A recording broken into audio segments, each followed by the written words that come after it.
Bonjour à tous. On m'a demandé de faire plus de vidéos, donc je manquais de temps. Donc je vais essayer de prendre plus de temps pour vous faire ces vidéos, pour les liens d'âme et surtout pour faire un travail personnel sur vous-même. C'est ce qui est le plus important dans les liens d'âme, d'avancer pour soi, s'équilibrer, faire des libérations. Donc je vais vous donner les messages en canalisation. Voilà. Donc là j'utilise le jeu Je t'aime de Jean-François Beauregard et Lucie Dernaud. Voilà.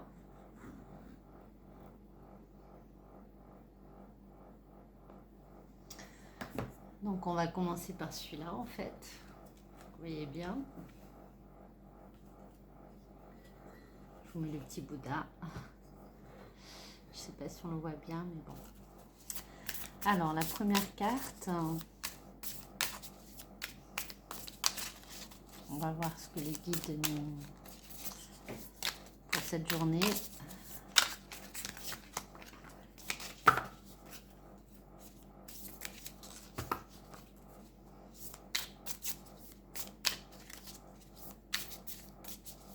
Je les mélange bien avant, devant vous.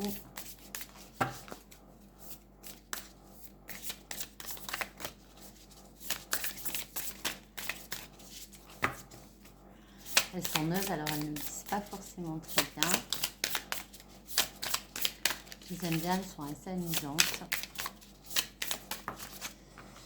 Voilà, la première. Donc, je te fais couler un bain moussant et te lis de la poésie romantique. Je réponds à ton besoin de détente physique et intellectuelle. Donc, en ce jour, on vous demande vraiment de prendre soin de vous détendre, de lâcher un peu le mental.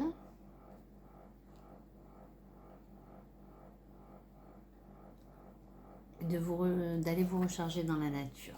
Voilà, la première carte. Après, je vais utiliser l'oracle des rebelles sacrés de Alana Fairchild. Voilà le jeu. Celles-là, je les adore. C'est vraiment des connexions particulières en fait. Elles sont assez grandes par contre à mélanger. Mais... Ah ben voilà. Restaurer et reconstituer. Vous voyez, c'est vraiment ça qu'on vous demande en ces temps, surtout avec la lune qui arrive, la lune rose en bélier.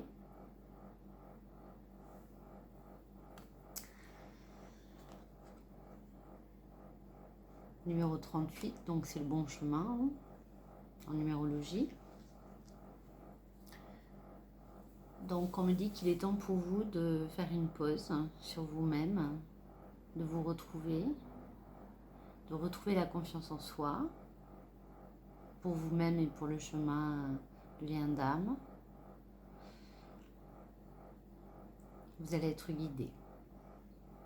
Il y aura des synchronicités.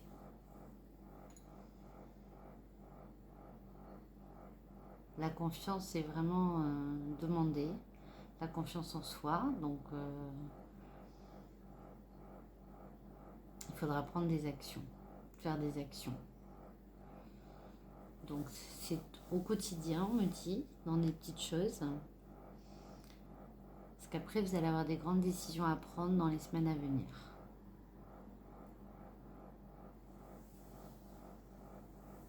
Voilà. Je vais finir, parce qu'on me dit 3 cartes, par le jeu que j'aime bien aussi, qui est très agréable, de Lilou Massé, le défi des 100 jours. Voilà. Donc c'est pour 100 cartes pour accompagner sa vie au quotidien.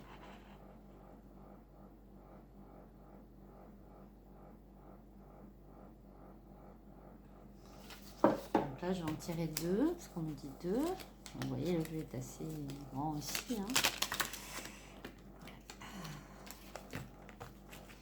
Mais je l'aime bien, c'est très, très pratique au quotidien pour faire des actions.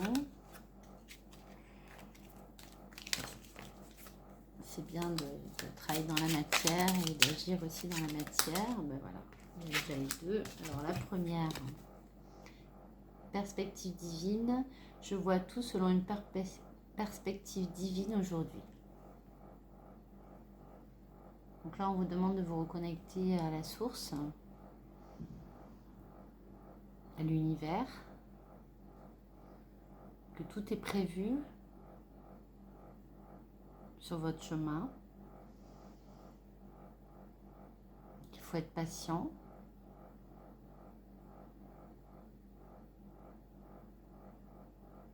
Vous allez être guidé. La confiance est toujours de mise, et d'autant plus sur un chemin spirituel. C'est pas la chose la plus facile, la patience. Et la deuxième carte, profiter. Je profite de la vie pleinement, sans retenue. Vous voyez, c'est vraiment prendre soin de soi en ce moment. C'est vraiment ce qui vous est demandé. Surtout, je pense à ce qui se passe en ce moment depuis 2 ans. Et puis ces dernières semaines. Bon, moi, je ne regarde pas la télé, donc je le sais plus ou moins par les personnes qui m'entourent ou les personnes que j'ai en consultation. Vu que j'ai commencé mon chemin spirituel il y a 20 ans, déjà sur le chemin des parèdres, l'équilibre du féminin et du masculin, en moi déjà, pour après ensuite rencontrer mon lien d'âme. Voilà.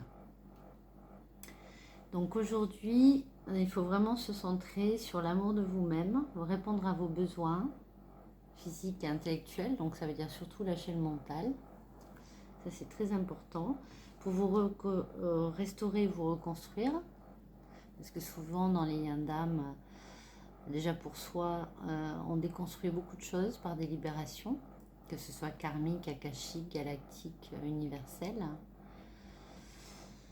pour se libérer de tous nos conditionnements, nos croyances, nos peurs et puis nos blocages dans la matière, parce que l'âme, n'oublions pas, nous aide à mettre des choses en place concrètes dans la matière.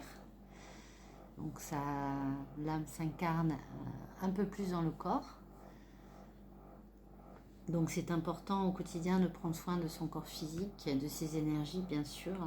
Il y a très peu de personnes qui travaillent sur leurs différents corps, sur les 13 corps. Même si on prend soin du corps physique, c'est la base, il faut aussi prendre soin de ses corps. Donc ça peut être se promener dans la nature, méditer, faire des étirements, du yoga. Ça passe aussi par l'alimentation bien sûr, et par des pratiques. On vous demande donc de faire confiance, perspective divine, de toujours croire en la source et que vous êtes guidé chaque jour. Donc ça peut être par les personnes que vous rencontrez, ce que les personnes vous disent, il y a toujours un effet miroir, à travers les différentes discussions, vos amis, votre famille, voilà. Et puis donc, profiter de la vie. Je pense qu'en ce moment, c'est vraiment essentiel de retrouver sa joie intérieure, d'être en paix, de faire ce qu'on a à faire au quotidien, même avec tout ce qui se passe, de se recentrer, et puis surtout pour être en joie au quotidien, prendre soin de soi, c'est une évidence, mais aussi aller vous promener. Enfin, moi je vois ici, il fait très beau, donc aller dans la nature, aller au bord de mer, vous promener dans un parc, faire une randonnée, même si c'est une demi-heure, c'est très important. Voilà, je vous remercie, je vous souhaite une belle journée, une belle soirée, et prenez soin de vous. Au revoir.